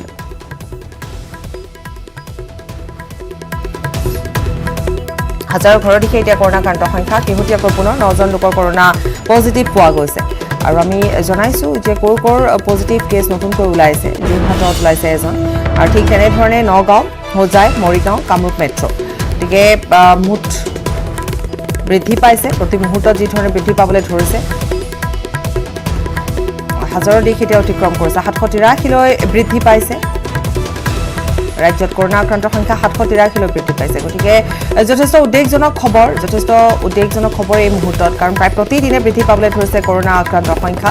আৰু বিশেষভাৱে দেখিবলৈ পোৱা গৈছে যিসকল লোক বহিৰাজ্যৰ পৰা আহি কোৱাৰেণ্টাইন অৱস্থাত আছে তেওঁলোকৰ দেহতে পোৱা গৈছে COVID-19 পজিটিভ। গতিকে তেনে ক্ষেত্ৰত আৰু অধিক সতৰ্কতা সাৱধানতাৰ প্ৰয়োজনীয়তা আহি পৰিছে। যোৰহাটলৈ যাম। যোৰহাটত সাংবাদিক গৌতম আছে আমাৰ সৈতে। গৌতম, আপোনাৰ ওচৰলৈ আহিছোঁ। যোৰহাটত এজনৰ দেহত ধৰা পৰিছে আৰু ইফালে আমি যোৰহাটৰ প্ৰসংগ উল্লেখ কৰাৰ সমান্তৰালভাৱে আৰু এটা কথা ক'ব লাগিব যে বিশেষকৈ বন্তি শইকীয়াৰ দেহত কৰোনা বা COVID-19 পজিটিভ পুনৰ এবাৰ দ্বিতীয়বাৰৰ বাবে ওলাইছে। গৌতম। হয় পাপৰি, যিহেতু বন্তি শইকীয়াৰ কথা প্ৰসংগ আহিছে যে তেওঁৰ দিল্লীত যেতিয়া কৰোনা পজিটিভ ওলাইছিলে তাৰপিছত পুনৰ তেখেতক কৰোনামুক্ত হৈছিলে আৰু পাছত গোলাঘাটত অহাৰ পিছত পুনৰ পজিটিভ হোৱা বুলি কোৱা হৈছে আৰু তেওঁক কালি JMCHত ভৰ্তি কৰা হৈছে। কিন্তু JMCHৰ চিকিৎসকে আমাক জানিবলৈ দিয়া মতে বন্তি শইকীয়াৰ পুনৰ সোৱাব লোৱা হৈছে আৰু তাৰ ফলাফল আজি দুপৰীয়া ভাগত আহিব আৰু তেতিয়া চিকিৎসক নিশ্চিত হ'ব পাৰিব যে তেওঁৰ শৰীৰত ভাইৰাছৰ সংক্ৰমণ কিমান, অৰ্থাৎ যদি যোগাত্মকো আহে, যোগাত্মক আহিলেও তেওঁৰ শৰীৰত সংক্ৰমণ কিমান আছে সেইখিনি আজি দুপৰীয়া ভাগত নিশ্চিত হ'ব পাৰিব বুলি আমাক চিকিৎসকে জনাইছে আৰু এতিয়ালৈকে তেওঁলোকে একো ক'ব নোৱাৰে বুলি আমাক জনাইছে। আৰু দ্বিতীয়তে এই মুহূৰ্তলৈকে যোৰহাটত JMCHত 34গৰাকী লোক ভৰ্তি হৈ আছে আৰু ইতিমধ্যে 5গৰাকী লোকক COVID-19 নিগেটিভ ফলাফল অহাৰ পিছত তেওঁলোকক যাবলৈ দিয়া হৈছে। যোৰহাটৰ মুঠ 11গৰাকী বৰ্তমান JMCHত আছে। ঠিক সেইদৰে গোলাঘাটৰ 15গৰাকী, শিৱসাগৰৰ 5গৰাকী, তিনিচুকীয়াৰ 6গৰাকী আৰু মাজুলীৰ 1গৰাকী লোক JMCHত চিকিৎসাধীন হৈ আছে। আৰু পাপৰি আটাইতকৈ সুখৰ কথাটো হৈছে যে যিসকল লোক চিকিৎসাধীন অৱস্থাত আছে তেওঁলোকৰ শৰীৰত কিন্তু COVID-19ৰ কোনো লক্ষণ নাই আৰু লক্ষণ নথকাৰ বাবে তেওঁলোকৰ কোনো চিকিৎসা প্ৰদানো কৰিব পৰা নাই। তেওঁলোকে চিকিৎসালয়ত এনেই সময় পাৰ কৰিব লগা হৈছে আৰু যদিহে কেতিয়াবা প্ৰয়োজন হয়, গাৰ বিষ হয় বা জ্বৰ দেখা পোৱা যায় তেতিয়াহ'লে পেৰাচিটামল তেওঁলোকক দিয়া হৈছে চিকিৎসকে সাময়িকভাৱে। কিন্তু COVID-19ৰ বুলি ক'লে যেনে ধৰণৰ চিমটম থাকিব লাগে সেই চিমটম কিন্তু এজনৰ শৰীৰটো দেখা পোৱা নাই আৰু বা যিসকল লোকক ইতিমধ্যে ৰিলিজ দিয়া হৈছে চিকিৎসালয়ৰ পৰা তেওঁলোকৰ শৰীৰতো কিন্তু COVID-19ৰ লক্ষণ দেখা পোৱা নগ'ল। আৰু যোৰহাটলৈ যিহেতু উজনি অসমৰ পথ পৰিবহণ ব্যৱস্থাৰে অহা লোকসকলৰ বাবে জেনেৰেল স্ক্ৰিনিং চেণ্টাৰ স্থাপন কৰা হৈছিলে, গতিকে নিতৌ ইয়ালৈ বহু লোকৰ আগমন ঘটি আছে আৰু তেওঁলোকৰ স্ক্ৰিনিং কৰা হৈছে আৰু তেওঁলোকৰ সকলোৰে শৰীৰৰ পৰা নমুনা সংগ্ৰহ কৰা হৈছে পৰীক্ষাৰ বাবে আৰু তাৰ পৰা যিখিনি ফলাফল নিগেটিভ হৈছে, নিগেটিভ হোৱা লোকসকলক তেওঁলোকৰ নিজৰ ঘৰলৈ প্ৰেৰণ কৰা হৈছে আৰু তেওঁলোকক হোম কোৱাৰেণ্টাইনত ৰখাৰ নিৰ্দেশ দিয়া হৈছে আৰু যিসকল লোকৰ পজিটিভ আহিছে তেওঁলোকৰ চিকিৎসালয়ত ভৰ্তি কৰা হৈছে আৰু এই ব্যৱস্থা বৰ্তমান চলি আছে। কিন্তু দেখা গৈছে যে সমীপৰ গোলাঘাটত এতিয়ালৈকে 140গৰাকী লোকৰ শৰীৰত COVID-19 পজিটিভ পোৱা গৈছে। এয়া সৰ্বাধিক হয়তো অসমৰ ভিতৰতে আৰু যিহেতু যিসকল লোকৰ শৰীৰত এই সংক্ৰমণ দেখা পোৱা গৈছে তেওঁলোকৰ সকলোৱে হৈছে বাহিৰৰ পৰা অহা লোক, গতিকে তেওঁলোকৰ ট্ৰেভেল হিষ্ট্ৰী আছে। বাহিৰৰ পৰা আহি ইয়াত পৰীক্ষা কৰাৰ পিছতে তেওঁলোকৰ শৰীৰত এই সংক্ৰমণ ধৰা পৰিছে। গতিকে আৰু এটা সুখৰ বিষয় যে সামাজিক সংক্ৰমণৰ যিটো বিষয় এতিয়ালৈকে সেইটো অসমত হয়তো ধৰা পৰা নাই বা উজনি অসমত এতিয়ালৈকে সেই তথ্য পোহৰলৈ অহা নাই আৰু গোলাঘাটৰ এজন ব্যক্তিৰ ট্ৰেভেল হিষ্ট্ৰী বা তেওঁৰ শৰীৰলৈ ক'ৰ পৰা আহিছে তাক লৈ কিছু প্ৰশ্নৰ সৃষ্টি হৈ আছে আৰু ইয়াকে লৈ বৰ্তমান উজনি অসমত পাপৰি আমি দেখিবলৈ পাইছোঁ যে এই সংক্ৰমণক লৈ যি ধৰণৰ ভয় শংকা আছিলে দিনে দিনে যেন সেয়া কমিবলৈ ধৰিছে আৰু যি মাস্ক পিন্ধা মাস্ক পৰিধান কৰা ঠিক সেইদৰে ছ'চিয়েল ডিষ্টেঞ্চিং যিহেতু দোকান পোহাৰসমূহ খুলি দিয়া হৈছে মাস্ক সকলো লোকে পৰিধান কৰিলেও কিন্তু ছ'চিয়েল ডিষ্টেঞ্চিঙৰ ক্ষেত্ৰত আমি দেখিবলৈ পাইছোঁ যে সেই কথা কিন্তু বহু ক্ষেত্ৰত মানি চলা হোৱা নাই হয় গৌতম ধন্যবাদ জনাইছোঁ এয়া আছিল যোৰহাটৰ এই মুহূৰ্তৰ সকলো তথ্য সকলো আপডেট আমাক শেহতীয়া সকলো আপডেট আমাক জনালে গৌতমে আৰু আমি ধন্যবাদ গৌতম আপোনাক জনাইছোঁ আৰু ইতিমধ্যে আমি পুনৰ কৈছোঁ যে ৰাজ্যত এতিয়া ঠিক তেনেধৰণে বাঢ়িবলৈ ধৰিছে বৃদ্ধি পাবলৈ ধৰিছে COVID-19 পজিটিভৰ সংখ্যা আৰু বিশেষভাৱে কেৱল এটা ঠাইত বুলিয়ে নহয় ৰাজ্যৰ বিভিন্ন প্ৰান্তৰ পৰা এনেধৰণৰ খবৰ আহি পৰিছে ধন্যবাদ গৌতম এফালে কৰোনা মহামাৰীৰ আতংক আনফালে প্ৰলয়ংকাৰী বানৰ তাণ্ডৱ ৰাজ্যৰ ভিন্ন প্ৰান্তৰ লগতে জাগিৰোডতো জেঠৰ বলিয়া বানে ধাৰণ কৰিছে সংহাৰী ৰূপ বানত বুৰ গৈছে মায়ং ৰাজচক্ৰৰ অন্তৰ্গত হাজাৰ হাজাৰ বিঘা বড়ো ধানৰ খেতি কৃষকৰ সোণগুটি চপোৱাৰ সপোনক তছনছ কৰিছে ফেনে ফুটুকাৰে বাঢ়ি অহা ব্ৰহ্মপুত্ৰৰ বাঢ়নি পানী যাৰ পৰিপ্ৰেক্ষিতত মূৰে কপালে হাত দিবলগীয়া পৰিস্থিতিৰ সৃষ্টি হৈছে কৃষকসকলৰ মাজত আমি দেখুৱাইছো কিছু দৃশ্য ৰাজ্যৰ ভিন্ন প্ৰান্তৰ পৰা এনে খবৰ আহি পৰিছে যিহেতু আমি কিছু সময় পূৰ্বে ৰঙিয়াৰ দৃশ্য দেখুৱাইছিলো সমান্তৰালভাৱে নলবাৰীটো এতিয়া দেখিবলৈ পোৱা গৈছে যে বাট পথৰ কোনো চিন্তা নোহোৱা হৈ পৰিছে আনহাতে উজনি অসমতো ঠিক এনে ধৰণৰ দৃশ্য দেখিবলৈ পোৱা গৈছে এতিয়া মূৰে কপালে হাত দিবলগীয়া হৈছে দুৰ্ভগীয়া কৃষকে এফালে যদি ৰাজ্যত বানৰ সংহাৰ আনফালে কৰোনা আক্ৰান্ত লোকৰ সংখ্যা বৃদ্ধি পাইছে গতিকে কৰোনাৰ সংহাৰী ৰূপ গতিকে তেনে পৰিপ্ৰেক্ষিতত এতিয়া এক আতংকময় পৰিৱেশৰ মাজেৰে জীয়াই থাকিবলগীয়া হৈছে ৰাইজ তাৰ মাজতে বানে কিন্তু হাজাৰ হাজাৰ বিঘা বড়ো ধানৰ খেতি নষ্ট কৰিছে বানত বুৰ গৈছে কৃষকৰ সোণগুটি চপোৱাৰ সময়ৰ সপোন এতিয়া তছনছ কৰি পেলাইছে বানে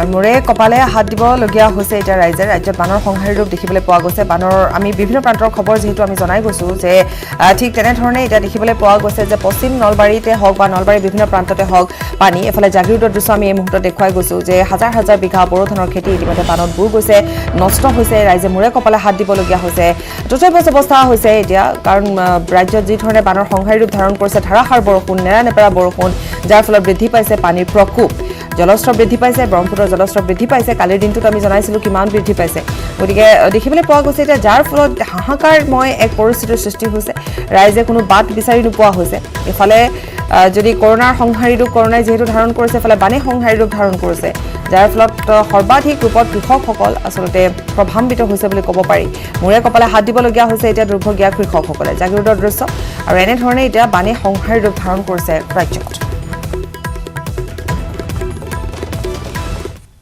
আমাৰ হাজাৰ হাজাৰ বিঘা মানে পানীত পৰি আছে মানে ধান কাটা মানুহ নাপাওঁ তাৰপিছত এনে মানুহ নাপাওঁ এতিয়া আমি মানে হাতুৰি ধান কাটিব লাগে যিমানখিনি অকণমান আছে যে নিজৰে মানে যিখিনি ঠাই এইখিনিতো কাটিব লাগে কিমানখিনি মানুহ আছে বহুত মানে খেতি পথাৰ যি আছে ধান চান মানে পানীয়ে লৈ গৈ আছে চব এই বছৰটো অন্যান্য বছৰটো আপোনাৰ বাহিৰৰ পৰা অলপ ধান কাটাৰ মানুহ আহে তো আমি অলপ সুবিধা পাওঁ কিন্তু এইবাৰ লকডাউনৰ কাৰণে যিহেতু বাহিৰৰ শ্ৰমিকখিনি আহিব পৰা নাই তো আমি গাঁৱৰে কিছুমান যুৱক বন্ধুসকল বা গাঁৱৰ মানুহ মিলি অলপ ধান কটাৰ ব্যৱস্থা কৰিছিলোঁ তথাপিও কিন্তু আমি হাৰিব নোৱাৰিলোঁ একে ৰাতিৰ ভিতৰতে মানে ইমান পানী হ'ব আমি কল্পনাটো ভবা নাছিলোঁ তো এনেকুৱা এটা পৰিস্থিতি হৈছে যে কাৰ ধান খেতি কোনে কাটিব হাজাৰ হাজাৰ বিঘা হ'ব বড়ো খেতি হাজাৰ হাজাৰ বিঘা বড়ো খেতি বহুত বড়ো খেতি তল গৈছে কাটিব পৰা নাই দেখিছে আপোনালোকে দেখিছে মই অনুৰোধ জনাইছোঁ আমাৰ মুখ্যমন্ত্ৰী সৰ্বানন্দ সোণোৱাল আৰু কৃষিমন্ত্ৰী অতুল বৰা ডাঙৰীয়াক যাতে এই দুখীয়া কৃষকসকলক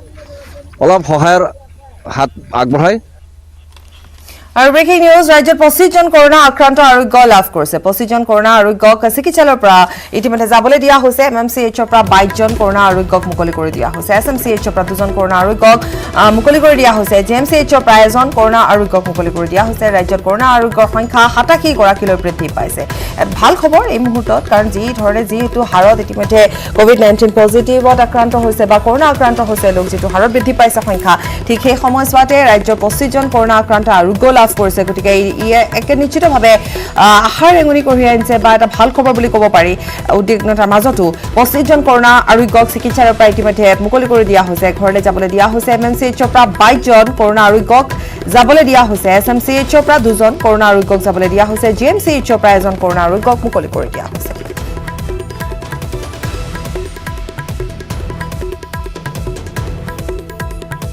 ভূটানলৈ আহিবলগীয়া আন্তঃৰাষ্ট্ৰীয় বিমানৰ যাত্ৰীসকলক সোৱাব টেষ্ট নকৰে গুৱাহাটীত বৰ্ষা বিমানবন্দৰৰ পৰা পুনে পঠাই দিব ভূটানৰ বিমান যাত্ৰীসকল ভূটানৰ বিভিন্ন স্থানলৈ এই মন্তব্য কৰিছে বিমানবন্দৰৰ স্বাস্থ্যমন্ত্ৰী ডক্টৰ হিমন্ত বিশ্ব শৰ্মাই ভূটানলৈ পঠিয়াই দিয়া হ'ব আৰু ইয়াত যিহেতু সোৱাব টেষ্ট নকৰে এই কথা ইতিমধ্যে উল্লেখ কৰিছে মন্ত্ৰী ডক্টৰ হিমন্ত বিশ্ব শৰ্মাই ভূটানৰ যাত্ৰীসকলক ভূটানৰ বিভিন্ন স্থানলৈ পঠিয়াই দিয়া হ'ব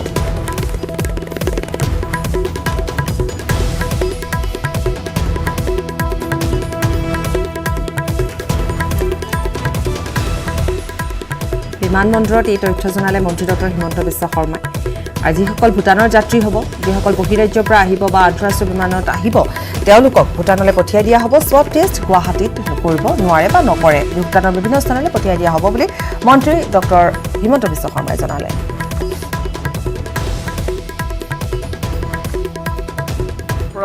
ইণ্টাৰনেশ্যনেল ফ্লাইট ভূটানৰ ফ্লাইটখন আহিব কিন্তু তেওঁলোকে ইয়াত নামি পোনে ভূটানলৈকে গুচি যাব আমি তেওঁলোকক কোৱাৰেণ্টাইন বা সোৱাব আমি নলওঁ মাৰাত্মক কোভিড-19ত আক্ৰান্ত চৰাইদেউৰ এটি কণমানি হাৰিয়ানাৰ পৰা পিতৃ মাতৃৰ সৈতে গুৰগাঁৱৰ পৰা বাছেৰে আহিছিল এবছৰীয়া ৰিয়ান 5 দিনৰ পূৰ্বে কোভিড-19 পজিটিভ বুলি চিনাক্ত হৈছিল শিশুটিৰ পিতৃ ভাস্কৰ লাহন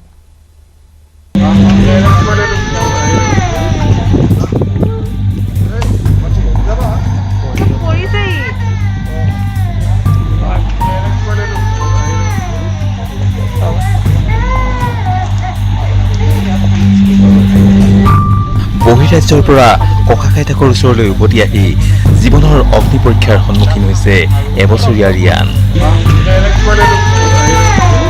কণমানি ৰিয়ানৰ আশু আৰোগ্য কামনা কৰি ছ'চিয়েল মিডিয়াত বিভিন্নজনে জনাইছে প্ৰাৰ্থনা এই কণমানিটিৰ দেহত ধৰা পৰিছে কোভিড-19 ভাইৰাছ শিশুটিৰ পিতৃ ভাস্কৰ লাহনে পত্নী আৰু পুত্ৰৰ সৈতে হাৰিয়ানাৰ গুৰগাঁৱৰ পৰা বাছেৰে আহি অসমৰ চৰাইদেউৰ সোণাৰীৰ বাঁহবাৰী গাঁৱৰ নিজা বাসগৃহলৈ ঘূৰি আহিছিল হেঁপাহেৰে 5 দিনৰ পূৰ্বে কোভিড-19 পজিটিভ বুলি চিনাক্ত হোৱা ভাস্কৰ লাহনক চৰাইদেউ জিলা প্ৰশাসনে সোণাৰীৰ পৰা উন্নত চিকিৎসাৰ বাবে ডিব্ৰুগড়লৈ প্ৰেৰণ কৰাৰ পিছতেই এইবাৰ কোভিড-19 পজিটিভ পোৱা গ'ল কণমানি ৰিয়ানৰ গাতো চৰাইদেউ জিলা প্ৰশাসনৰ তৎপৰতাত মঙলবাৰে নিশাই মাতৃপুত্ৰক উন্নত চিকিৎসাৰ বাবে ডিব্ৰুগড়লৈ 108 এম্বুলেন্স সেৱাৰে প্ৰেৰণ কৰা হয় এই দুৰ্ভাগ্যজনক ঘটনা পোহৰলৈ অহাৰ পিছতেই ছ'চিয়েল মিডিয়াত অজস্ৰজনে এই তিনিজনীয়া পৰিয়ালটোৰ আৰোগ্যৰ বাবে অদৃশ্যজনৰ ওচৰত প্ৰাৰ্থনা জনাইছে সোণাৰীৰ পৰা হানসেং কোঁৱৰ নিউজ 18 নৰ্থ ইষ্ট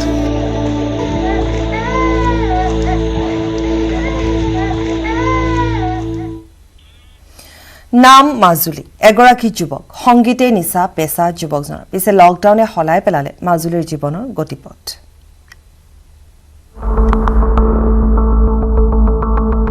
লকডাউনৰ ফলত অথন্তৰ নামিছে বহুজনৰ জীৱনলৈ আৰ্থিক সংস্থাপনৰ বাট বিচাৰি বহুজনে বিচাৰি লৈছে বিভিন্ন বাট দেশজুৰি এতিয়া লকডাউন আৰু লকডাউনৰ মাজতে বহুতে হেৰুৱাইছে নিজৰ কৰ্ম আৰু তাৰ মাজতে এক অনন্য নিদৰ্শন দাঙি ধৰিছে মহানগৰীত এগৰাকী শিল্পীয়ে এওঁৰ নাম মাজুলী সোণোৱাল ঘৰ যোৰহাটত পেছা আৰু নিচাত এগৰাকী সংগীত শিল্পী মাজুলী সোণোৱালৰ কথা আৰু সুৰত কণ্ঠ দিছে শিল্পী জুবিন দীক্ষুকে ধৰি বহু শিল্পীয়ে পিছে লকডাউনৰ ফলত মাজুলীৰ দৰে এনে বহু শিল্পীৰ জীৱনলৈ নামি আহিছে অন্ধকাৰ জীৱিকাৰ তাৰণাত এইবাৰ সংগীত চৰ্চা এৰি মাজুলী আৰম্ভ কৰিছে জীৱিকাৰ নতুন পন্থা দ্বিতীয় পৰ্যায়ৰ লকডাউনৰ পিছৰে পৰা মহানগৰীৰ নবীন নগৰত মাজুলী আৰম্ভ কৰিছে মাংস বিক্ৰী বহুত আশা কৰি থাকোঁ আৰু এইটোৰ পৰা আমি চলোঁ যিহেতু বছৰটো চলোঁ বিহুৰ লগত যিহেতু আমি জড়িত বাহিৰৰ প্ৰগ্ৰামবোৰতো যাওঁ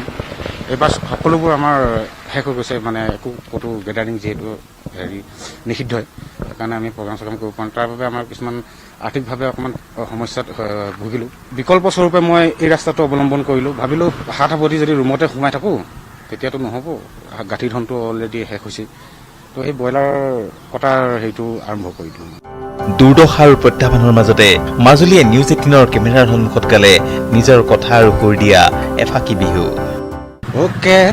নামত ভোগৰ বিহু ভোগালী পাৰ কৰিলোঁ বিহু বুলি মানুহজনীক একো দিব নাপালোঁ নাচনী ঐ এতিয়া লাগিছে ভয় নহয় কৰোণাৰ বাবে বহাগীও যেন এলাগী নহয়। মাজুলীয়ে লোৱা পন্থা আৰু আদৰ্শ আন 10 জনৰ বাবেও প্ৰেৰণাদায়ক হৈ ৰওক। কেমেৰা পাৰ্চন মনোজৰ সৈতে Bolen Bhattacharya, news 18 Assam north east. ফেনে ফুটুকাৰে বাঢ়িছে ব্ৰহ্মপুত্ৰৰ লগতে উপনৈসমূহৰ জলস্তৰ। হোজাই কপিলী নৈত বৃদ্ধি পাইছে জলস্তৰ। উপনৈ উঠা কপিলী নৈৰ বাঢ়নী পানীয়ে প্লাবিত কৰিছে বিস্তীৰ্ণ অঞ্চল। বানৰ কবলত ৰায়কাটা, চন্দনপুৰ, ইছলামপুৰ, ডিমাচা গাঁও, থেপেলাগুৰি, কেন্দুগুৰি, হাতীমৰা, শিৱপুৰ, ৰাজবাৰিকা আদি কৰি বহুকেইখন গাঁও। ফলত হাহাকাৰ পৰিস্থিতিৰ সৃষ্টি হৈছে বানাক্ৰান্ত লোকসকলৰ মাজত। হোজাইৰ খবৰ আমি জনাইছো এই মুহূৰ্তত যে ফেনে ফুটুকাৰে ব্ৰহ্মপুত্ৰৰ লগতে উপনৈসমূহৰ জলস্তৰ বৃদ্ধি পাইছে। হোজাই কপিলী নৈতো বৃদ্ধি পাইছে জলস্তৰ। উপনৈ উঠা কপিলী নৈৰ বাঢ়নী পানীয়ে প্লাবিত কৰিছে বিস্তীৰ্ণ অঞ্চল। বানৰ কবলত পৰিছে ৰায়কাটা, চন্দনপুৰ, ইছলামপুৰ, ডিমাচা গাঁও, থেপেলাগুৰি, কেন্দুগুৰি, হাতীমৰা, শিৱপুৰ, ৰাজবাৰিকা আদি কৰি বহুকেইখন গাঁও। ফলত হাহাকাৰ পৰিস্থিতিৰ সৃষ্টি হৈছে বানাক্ৰান্ত লোকসকলৰ মাজত। দৃশ্য আমি দেখুৱাই গৈছো। হোজাই ফেনে ফুটুকাৰে বাঢ়িছে কপিলী নৈৰ জলস্তৰ আৰু এক হাহাকাৰ পৰিস্থিতি। কাৰণ ইফালে দেখিবলৈ পোৱা গৈছে যে ৰাজ্যৰ বিভিন্ন প্ৰান্তৰ পৰা এনেধৰণৰ খবৰ আহিছে। ৰাজ্যৰ বিভিন্ন প্ৰান্তত বানে যেন সংহাৰী ৰূপ ধাৰণ কৰিছে। ঘৰে ভিতৰে এতিয়া বাহিৰে ভিতৰে পানী চাৰিওফালে। আৰু ঠিক তেনেধৰণে আমি কিছু সময় পূৰ্বে জাগিৰোডৰ খবৰ জনাইছিলোঁ। এতিয়া হোজাইৰ দৃশ্য আমি দেখুৱাইছোঁ। হোজাইতো এনেধৰণে ফেনে ফুটুকাৰে বাঢ়িছে কপিলী নৈৰ জলস্তৰ। কপিলী নৈৰ জলস্তৰ বৃদ্ধি পোৱা দেখিবলৈ পোৱা গৈছে হোজাইত। কপিলীৰ সংহাৰী ৰূপত এতিয়া হোজাইবাসী ৰাইজ আতংকিত হৈ পৰিছে। হোজাইৰ বিভিন্ন প্ৰান্তত এতিয়া এনেধৰণে বানে সংহাৰী ৰূপ ধাৰণ কৰিছে বা বানে ক্ষতিগ্ৰস্ত কৰিছে বিভিন্ন অঞ্চল। বিভিন্ন ঠাইত বানৰ প্ৰকোপ দেখিবলৈ পোৱা গৈছে হোজাই। আৰু শেহতীয়াকৈ বান পৰিস্থিতি আমি দেখুৱাই গৈছোঁ বিভিন্ন ঠাইৰ পৰা, বিশেষকৈ নলবাৰীয়ে হওক, জাগিৰোড, ঠিক তেনেধৰণে বিভিন্ন ঠাইত মৰিগাঁৱতো আমি দেখুৱাইছিলোঁ। মৰিগাঁৱত গৰাখহনীয়াৰ সৃষ্টি হৈছে। গতিকে পুনৰ এবাৰ ৰাজ্যৰ বিভিন্ন প্ৰান্ত যে বানৰ কবলত পৰিব সেয়া নিশ্চিত। সংযুক্ত হৈছোঁ প্ৰণৱ শৰ্মাৰ সৈতে। প্ৰণৱ শৰ্মা, আপোনাৰ সৈতে সংযুক্ত হৈছোঁ। হোজাইৰ বিভিন্ন প্ৰান্তত এতিয়া কেৱল পানী। আপোনাৰ পৰা আৰু অধিক খবৰ জানিব বিচাৰিম যে কোন কোন ঠাইত বানে সংহাৰী ৰূপ ধাৰণ কৰিছে। প্ৰণৱ শৰ্মা। নিশ্চয়কৈ পাপৰি, আমি যোৱাকালিৰ পৰা দেখুৱাই আছোঁ হোজাই বানাক্ৰান্ত অঞ্চলৰ পৰিৱেশ। আৰু আমি যোৱাকালি কৈছিলোঁ যে হোজাইত মুঠ 3টাকৈ মথাউৰি ছিঙিছে, যাৰ ফলত হোজাইৰ বিভিন্ন অঞ্চল ইতিমধ্যে প্লাবিত হৈ পৰিছে। আৰু মই বৰ্তমান উপস্থিত আছোঁ হোজাই চিংগাৰী বস্তিৰ অঞ্চলত। আৰু ইতিমধ্যে যোৱাকালি এইখন অঞ্চলত য'ত মই উপস্থিত আছোঁ ইয়াত পানী নাছিলে, কিন্তু এতিয়া পুৱাৰ ভাগত দেখা পাইছোঁ যে ইয়াত পানীয়ে প্লাবিত কৰি তুলিছে আৰু বিভিন্ন অঞ্চল ইতিমধ্যে পানীৰ কবলত আছে। আৰু সেইমতে হোজাইৰ মুঠ 30খনতকৈ অধিক ৰাজগাঁও ইতিমধ্যে পানীৰ কবলত আছে। ইয়াত SDRF বাহিনীয়ে তেওঁলোকে উদ্ধাৰ অভিযান অব্যাহত ৰাখিছে। চক্ৰ বিষয়াও আহিছে। চক্ৰ বিষয়া পোৱাৰ পৰা ইয়াত সমগ্ৰ পৰিস্থিতি পৰ্যবেক্ষণ কৰিছে। আৰু মোৰ লগত আছে SDRF বাহিনীৰ বিষয়া আছে, তেখেতৰ লগতো আমি কথা পাতিবলৈ যত্ন কৰিম, যিহেতু তেওঁলোকে ইয়াত উদ্ধাৰ অভিযান পুৱাৰ পৰা চলাই আছে। বৰ্তমানলৈকে আপোনালোকে কিমানটা গাঁৱত ইতিমধ্যে উদ্ধাৰ বৰ্তমানলৈকে 10-12খন গাঁও আমি কভাৰ কৰিছোঁ। এতিয়ালৈকে আপোনাৰ ওচৰা-ওচৰি আমি মানুহ ৰিকভাৰ কৰি পেলাই কৰিছোঁ। আৰু পশুধন আমি 28টালৈকে আমি উদ্ধাৰ কৰিছোঁ, সুৰক্ষিত স্থানলৈ আনিছোঁ। আৰু এতিয়াও আমাৰ অবিৰতভাৱে আমাৰ কাৰ্য ৰেস্কিউ কাম আমাৰ চলি আছে। আৰু কিমানটা গাঁও ইতিমধ্যে প্লাবিত এতিয়া গোটেই এৰিয়াটো মিলাই মোটামুটি 25খনমান গাঁও প্লাবিত হৈ আছে। কিমান মানুহ আবদ্ধ হৈ আছে? এতিয়াও মোটামুটি 400-500 মানুহ এতিয়াও আবদ্ধ হৈ আছে। গতিকে আমি এতিয়া অব্যাহত ৰাখিছোঁ, আমি কৰি আছোঁ গভীৰতাভাৱে। আৰু আমি এতিয়া আমাৰ বাহিনীয়ে কাম কৰি আছোঁ। নিশ্চয়কৈ পাপৰি, মোৰ লগত চক্ৰ বিষয়া আছে। হোজাই তেওঁ পুৱাৰ পৰা হোজাই যি বানপীড়িত অঞ্চল সকলো খালি মই এটা কথা জানিব বিচাৰিছোঁ, হোজাইত এতিয়ালৈকে আপোনালোকে কিমানটা শিবিৰ স্থাপন কৰিছে আৰু কেনেদৰে কি পৰ্যায় কৰিছে? হোজাইত আমাৰ শিবিৰ বহুত আছিল, আগৰ পৰা নটিফাই কৰি থোৱা আছিল। কিন্তু এইবাৰ অৱস্থাটো এনেকুৱা হৈছে যে বানপানী বাঢ়ি গৈছে। য'ত পানী আগৰ পিছে নহয় তাত পানী হৈছে, কিছুমান শিবিৰ ডুবিছে। এতিয়া যোৱাকালি যিখিনি আমাৰ নটিফাইড শিবিৰ আছিলে সেইখিনি ডুবিছে।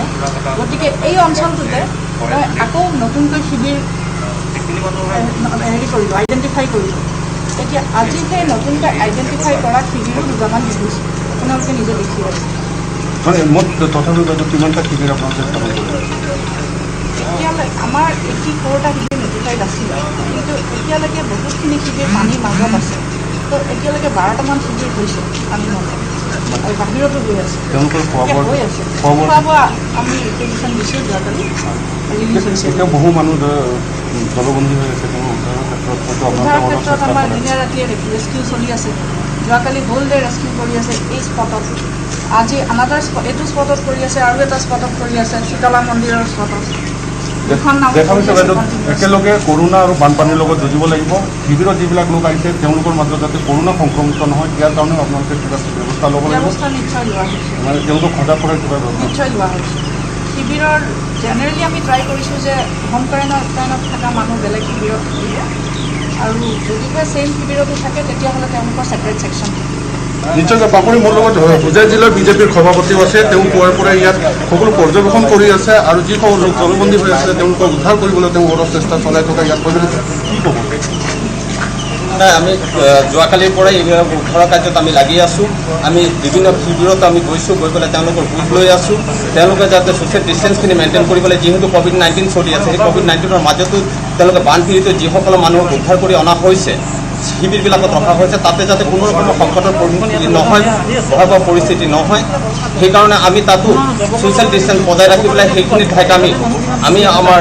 পাব্লিক হেল্থৰ লগতো তেওঁলোকৰ লগত যোগাযোগ কৰিছোঁ তাত চেনিটাইজ কৰাৰ কাৰণে তেওঁলোকে চেনিটাইজৰ ব্যৱস্থা কৰিছে এতিয়া আমি প্ৰশাসন বিভাগৰ লগত আমি DC ছাৰৰ লগতো কথা পাতিছোঁ ADC ছাৰৰ লগতো কথা পাতিছোঁ